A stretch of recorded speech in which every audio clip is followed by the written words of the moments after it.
Welcome back. I'm going to get right into this first one because it's truly terrifying and a case that many of us will be familiar with. It's the Chris Watts case and the paranormal footage surrounding it. Now, there are few crimes more heinous than killing children, and even worse, if anything can be worse, is killing your own children.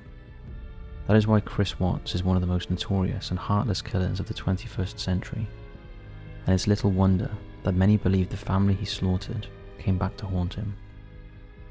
This story takes us to the early hours of August 13th, 2018 in Frederick, Colorado. Christopher Watts murdered his 34-year-old pregnant wife Shannon by strangulation. He then suffocated their two daughters, 4-year-old Bella and 3-year-old Celeste. Afterwards, he buried Shannon in a shallow grave near an oil storage site and disposed of his children's bodies by stuffing them into crude oil tanks. At first, Watts claimed innocence and even spoke to TV reporters, pleading for his family's return. Take a look at a complete liar. I mean, right now I don't even want to just throw anything out there. I hope that she's somewhere safe right now and with the kids. But I mean, could she just taken off? I don't know. But if somebody has her and they're not safe, I want them back now. However, on August 15th, he was arrested after failing a polygraph test and eventually confessed to killing Shannon, although he initially blamed her for the children's deaths. Months later, he admitted to murdering them as well. On November 6, 2018, Watts pleaded guilty to multiple counts of first-degree murder in a plea deal that spared him the death penalty. He was sentenced to 5 life terms without the possibility of parole. In the early stages of the investigation, before Watts' confession, police searched the family home with body cameras and search dogs. They immediately observed a strong smell of cleaning chemicals inside, and the dogs appeared to pick something up. But it was when they searched Shannon's walk-in closet that they heard something eerie. Listen very carefully to this footage.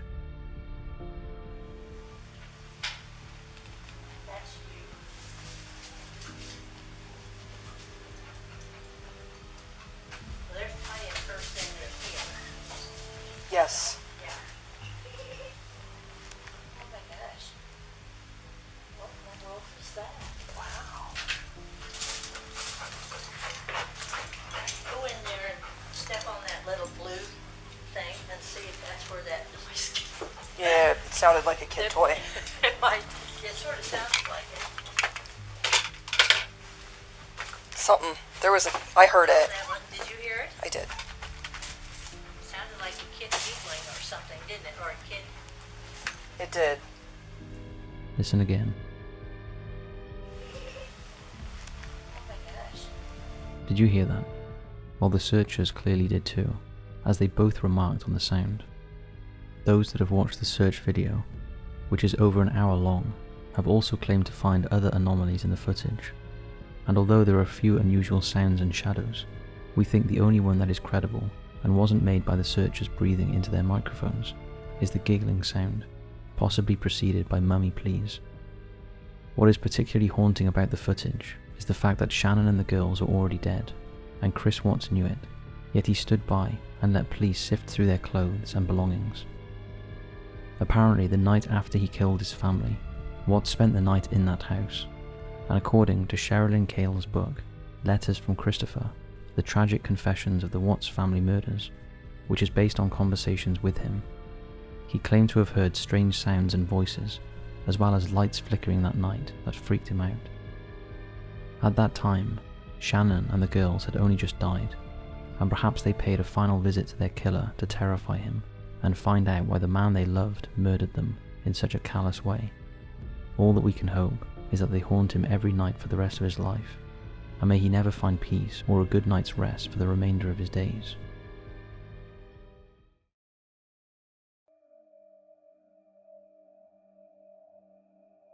The Pink Lady at O'Hare Mansion. This photograph is terrifying to say the least, and is one of the most discussed, debated, and studied photographs of the paranormal.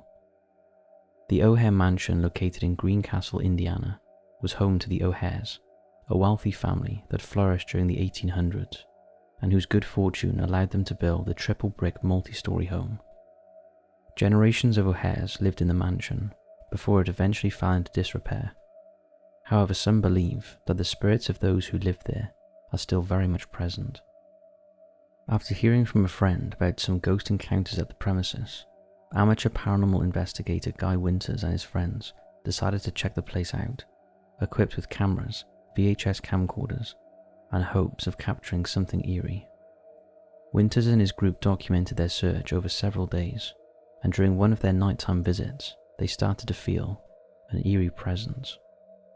While some members of the team searched the interior of the dilapidated mansion, Winters focused on photographing the windows and doorways from outside.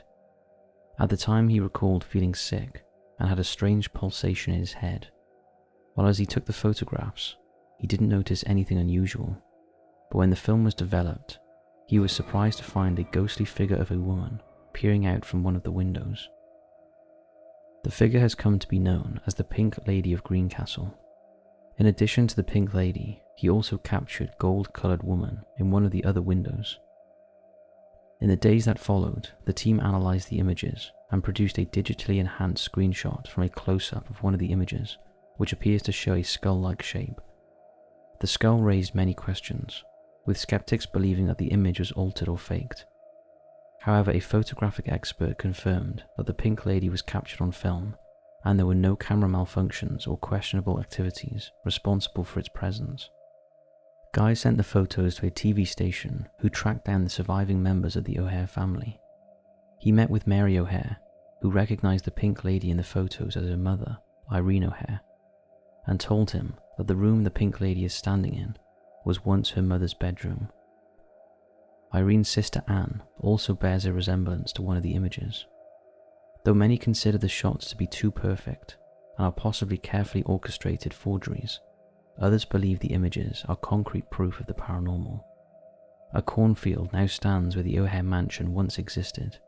With the house demolished, it seems unlikely that we will ever discover the truth behind these alleged hauntings. What do you make of this one?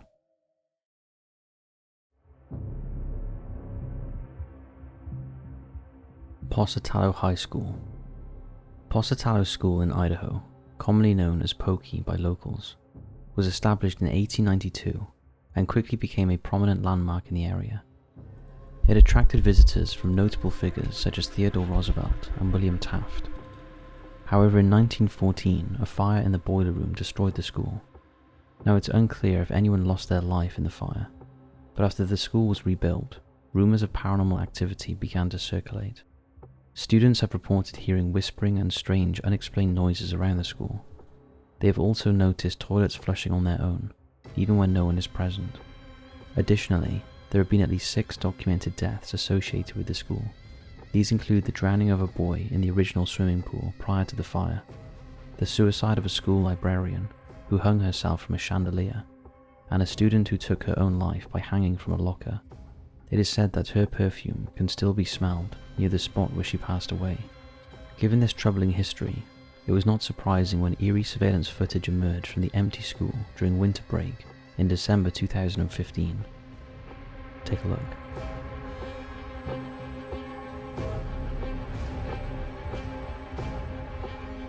The footage appears to show a translucent object emerging from one of the doorways into the corridor before returning to a classroom. After viewing the footage, the school called the police to investigate the strange occurrences, but nothing unusual was found. So what is actually happening? Is this paranormal activity that confirms all the rumors, or could there be another explanation, such as a student playing a prank? What do you think?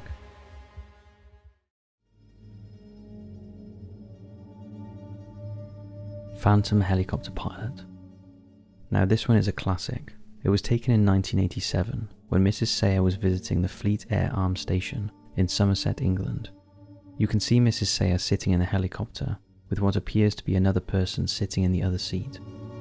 Take a look.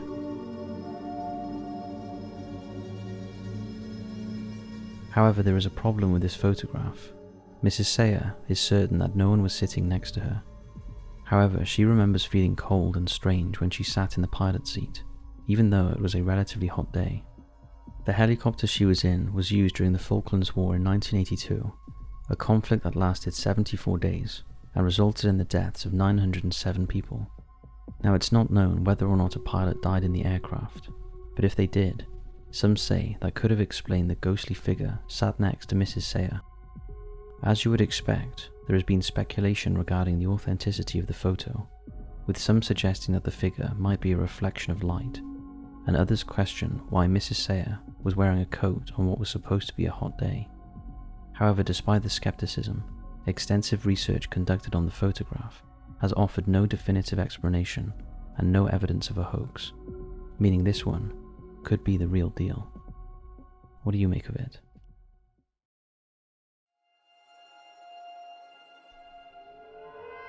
Creepy figure in abandoned house. This video is at least 20 years old, which explains the poor quality of the recording. Now, we don't have much information about it, but it features a genuinely scary clip from a time when things weren't as easily manipulated as they are today. The video begins with boys approaching an abandoned house. Based on their accents, we believe it's located somewhere in the United States. Upon entering the home, they discover litter scattered everywhere, and the roof is damaged, suggesting that no one has lived there for quite some time. Or have they? Take a look. So, let's go in the house. Do we go in the warehouse or the... Let's go to the regular house. Alright. What the hell? Dude, seriously. Whatever happened to the house? I don't know. Look your stairway. What is that? I think it used to be a garage or something. No, because the garage was that. It had to be. Yeah, that's like a warehouse, yeah. Look at the roof itself. So.